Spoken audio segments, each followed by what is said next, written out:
We continue to follow the breaking news of the deadly shooting at a church in Minneapolis where 2 children were killed and six more children are in critical condition, along with others who were injured in this shooting. But we now have an identification on the shooter. Let me bring in MSNBC's Mark Santia along with Christopher O'Leary, a former FBI counterterrorism official. All we knew up until this point, Mark, the brief description we got at the press conference was early 20s, wearing black clothing, cargo-like pants, but now we know who this person is. You're right, Chris. And according to multiple senior law enforcement officials briefed on this matter, they say federal law enforcement has identified the Minneapolis church shooter as Robin Westman. Now, police have said publicly that Robin Westman is in their 20s with a limited criminal history. NBC News has confirmed with those same law enforcement officials that the suspect left behind videos that were posted online.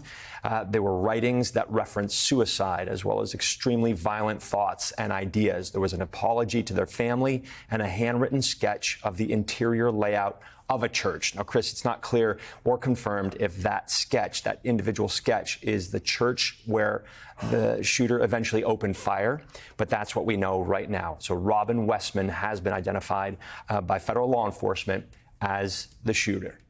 And it was pretty clear, Chris, when they gave the press conference, because they said back then he had a limited criminal history, that they must have known who he was. But now they're obviously comfortable in letting us know that information, or various people who are confirming that for us.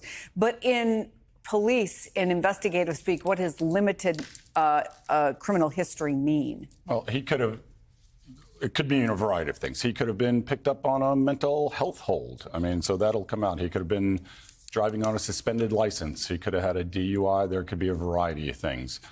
Limited means he probably was never incarcerated, didn't have any violent felonies or anything in the past. Could be drug use, could be something like that. The investigation will come out with all of that. What I think is significant is the videos and the manifestos, and all of that will go to his motive and his ideology. That is all going to be gone through. And who else is, if he is on Reddit or if he is on any of these other chat platforms that have tended to radicalize people in the past, who else was he engaging with?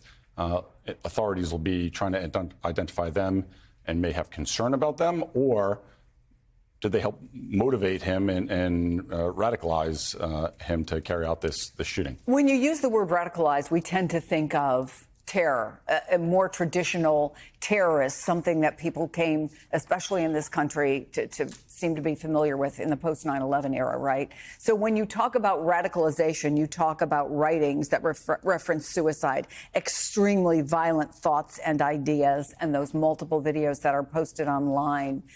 What do these groups do when you say they radicalize? So, whether it's a terrorist organization or the variety of ideologies that different people follow, they're following them because they have susceptibility. There's various push-pull factors. Maybe it's some kind of mental break. Maybe it's their life has, gone down the toilet and they have no hope. Maybe they have bad parenting, a variety of things. The effects of COVID and the isolation and what's called the gamification influence, where young men are growing up, being raised by video games. All of those things are involved in really people mobilizing towards violence more routinely in these things. But you will also see people get radicalized solely on these video games through headsets. They may never go on the internet otherwise. So there's a variety of things that threat professionals look at now and trends. But we're seeing this repeated.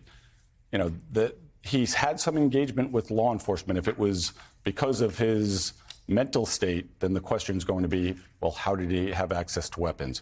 Did he buy them legally? Did he buy them illegally? Did a family member allow him to use those? All of those things are going to come out.